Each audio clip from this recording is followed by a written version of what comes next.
वालेकुम फ्रेंड्स, कैसे हैं आप सब। उम्मीद है कि सब ठीक ठाक होंगे। आज मैं आप लोगों के साथ ये फ्रोज़न पराठा बनाने की रेसिपी शेयर कर रही हूँ। बहुत आसान, बहुत सिंपल रेसिपी है और बहुत मज़े के पराठे बने हैं। इनको बनाने के लिए क्या करना है आए मैं आपको बताती हूँ। के लिए हमने सबसे पहले क्या करना है, आटा गूंद लेंगे। आटा नहीं है, ये बेसिकली मैदा है, तकरीबन पूरा 1 kg मैदा है। ठीक है, इसमें हाफ टी स्पून जो है मैं डालूंगी नमक। नॉर्मल हमने नमक रखना है, बहुत ज़्यादा नमक हमने नहीं डालना। इसमें मैं डालूंगी ये वाले चम्मच भर के तकरीबन 3 जो है ये दही के। ठीक है, दही अगर थोड़ा खट्टा हो तो और भी अच्छा है, अगर नहीं है तो कोई बात नहीं, नॉर्मल दही भी आप यूज़ कर लें। इसको क्या करेंगे कि पहले हाथ से खूब अच्छी तरह से दही, नमक और सारा इसको खूब अच्छी तरह से मिक्स कर लेंगे। एक बार दही डाल के मैंने अच्छी तरह से मिक्स कर लिया। अब थोड़ा थोड़ा पानी डाल के इसको हमने नॉर्मल आटे की तरह, जिस तरह हम नॉर्मल आटा गूंदते हैं तो उस तरह गूंद लेना है। बहुत ना हमने बहुत ज़्यादा इसको पतला रखना है और ना ही सख्त रखना है। अच्छा जी, ज़बरदस्त आटा हमने गूंद लिया, डो हमारी बिल्कुल तैयार हो गई। तो अब इसको क्या करेंगे, सख्त है मतलब इतनी बहुत ज़्यादा नरम भी नहीं है। ये देखें ऐसे हाथ लगाने से सॉफ्ट है, मतलब बिल्कुल बहुत ना नरम है और ना सख्त, नॉर्मल हमने गूंदा इसे। सांस फूल गया, बुढ़ापे की निशानी है। 1 किलो आटा गूंदने से सांस फूल गया मेरा। तो इस तरह ही आपने गूंदना है। जैसे हम डो तैयार करते हैं तो पिज़्ज़ा की जब डो हम तैयार करते हैं तो उसमें हम यीस्ट डालते हैं, तो उसको हम रख देते हैं थोड़ी देर के लिए कि जब तक वो राइज हो जाएगी, डो जो है वो अच्छे से फूल जाएगी। तो इसमें यह है कि दही भी यीस्ट का ही काम करता है, बस इससे यह है कि ये फूलेगा नहीं, ज़रा अच्छा सा खमीर बन जाएगा। तो अब हमने कम से कम जो है वो आधे घंटे के लिए इसको रेस्ट पे रख देना है, फिर उसके बाद हम बाकी तैयारी करेंगे। जब तक रेस्ट पे था तो मैंने क्या किया कि ये देखें, तकरीबन ये पूरी एक गट्ठी लहसुन की थी और ऊपर भी मैंने 3-4 जो है वो इसकी तुरियां डाल दी थी और बिल्कुल बारीक बारीक मैंने चॉप कर लिया। इससे भी बारीक अगर आप कर सकते हैं तो आप कर लें, मैं जितना बारीक काट सकती थी तो मैंने काट दिया। हरा धनिया, ठीक है, और हरा प्याज बिल्कुल, ये भी हमने बिल्कुल बारीक बारीक काटा हुआ है।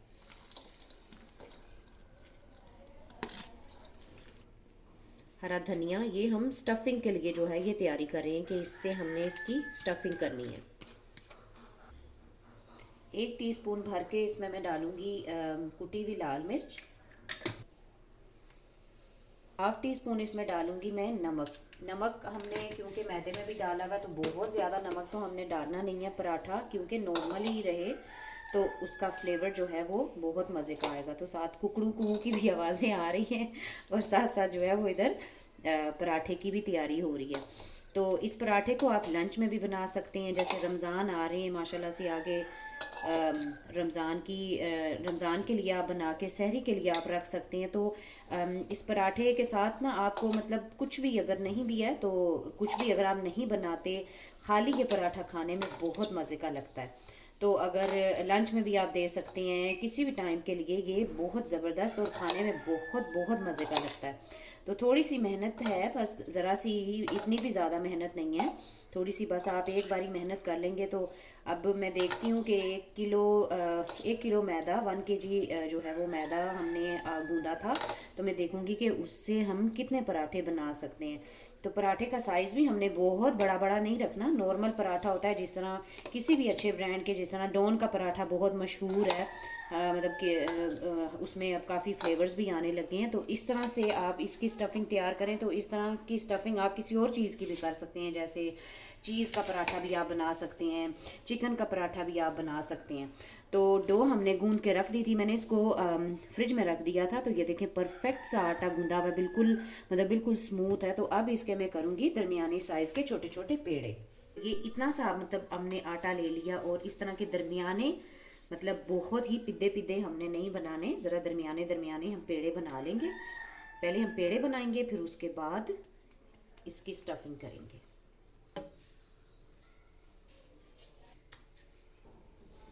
पेड़े बना लिए मैंने, ये देखें ज़बरदस्त से पेड़े बन गए। और मैंने बिल्कुल पिद्दे पिद्दे पेड़े बिल्कुल भी नहीं किए हैं, कि इतना पेड़ा है कि नॉर्मली एक बंदा अगर खाएगा तो आराम से उसका पेट जो है वो भर जाएगा। अब ये देखें 1 किलो मैदा मैंने गूंदा था तो इससे तकरीबन ये काफ़ी सारे बन गए हैं। मैंने काउंट नहीं किए हैं, अब सामने आपके काउंट भी नहीं कर सकती। तो वीडियो स्टार्ट है तो खैर बनाती हूँ, फिर उसके बाद आप खुद ही देख लें कि कितने बन गए हैं। और अब मैं बेल के आपको इसको दिखाती हूँ कि हमने इसको किस तरह से इसकी स्टफिंग करनी है। इसको अब बेल लेंगे।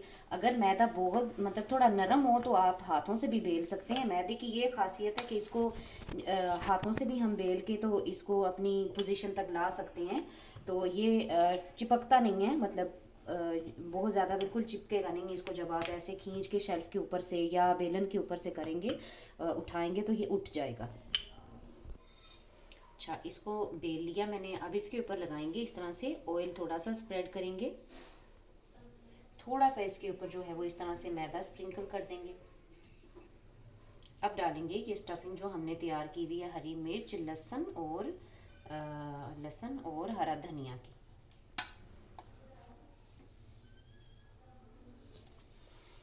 सारा मैंने स्प्रेड कर दिया। अब इसको आहिस्ता आहिस्ता से आराम से सॉफ्ट हाथों के साथ इसको फोल्ड करते जाएंगे।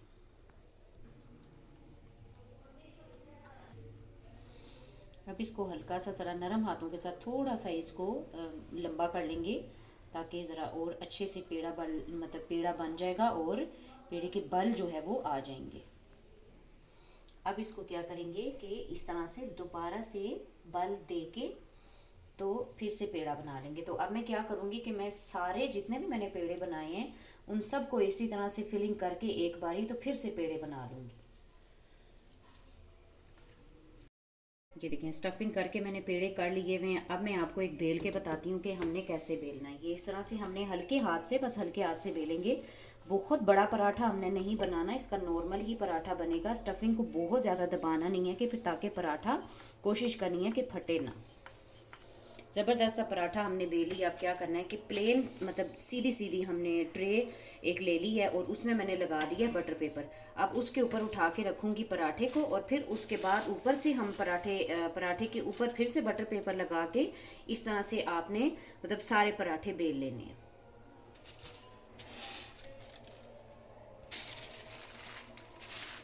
ये इस तरह से कवर हो गया। तो जब आप निकालेंगे और जब आप फ्रीज़ करेंगे तो पराठे के साथ बस बटर पेपर ही होगा, आपने अलग करके तो आपने फ्राई करना है। अब 1 बाय 1 सारे पराठे इसी तरह मैं बेल लूँगी। ये देखें, ज़बरदस्त से पराठे मैंने बेल के हमने जो है वो रख दिए। ये अब मैं क्या करूँगी कि देखें कि काफ़ी ज़्यादा मतलब बहुत बड़ा शॉपर है, तो अब घर के फ्रीज़र्स में इतनी स्पेस नहीं होती हमने, क्योंकि काफ़ी सारी चीज़ें रखनी होती हैं।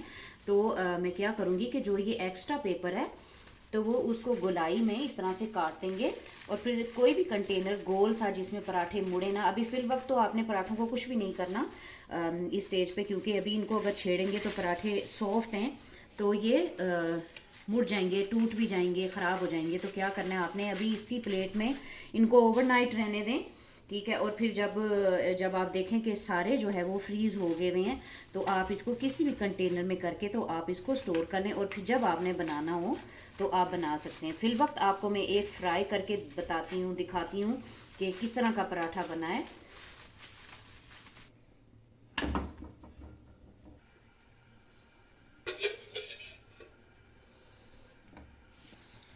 अच्छा सा इसको क्रिस्पी कर लेंगे। थोड़ा थोड़ा ऊपर ऑयल घी जो भी आपने लगाना है आप लगा लें, तो ज़बरदस्त पराठे बन के तैयार होंगे। टाइम भी बच जाएगा। आपने जब भी सहरी में, जैसे मैं पहले भी कह चुकी हूँ, लंच के टाइम जब बच्चों को हम स्कूल भेज रहे होते हैं तो हमारे पास इतना टाइम नहीं होता, बस यही होता है जल्दी जल्दी होती है कि फ़ौरन से बच्चों को अच्छा जो है वो लंच भी बना के देना है और फिर हमने नाश्ता भी करवाना है। तो ये परफेक्ट है, हर एक मतलब बच्चे शौक़ से आराम से इसको खा लेंगे।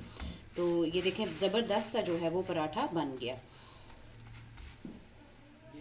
तो आई होप कि आप लोगों को आज की ये रेसिपी अच्छी लगी होगी, और अगर आपको मेरी रेसिपी अच्छी लगी तो मेरी वीडियो को लाइक ज़रूर कर लीजिएगा और मेरे चैनल को ज़्यादा से ज़्यादा सब्सक्राइब करें। अगर कोई भी न्यू पर्सन जो है वो मेरी वीडियो को देख रहा है तो लाजमी मेरे चैनल को सब्सक्राइब करें, और मेरी वीडियोस को जो है वो आगे अपने फ्रेंड्स के साथ शेयर कर दिया करें। तो मेरी पूरी कोशिश होती है कि मैं आप लोगों के साथ अच्छी से अच्छी यूनिक रेसिपीज़ आप लोगों के साथ शेयर करूं, जो खाने में भी मज़े की हों और बहुत ज़्यादा लेंथी भी ना हो।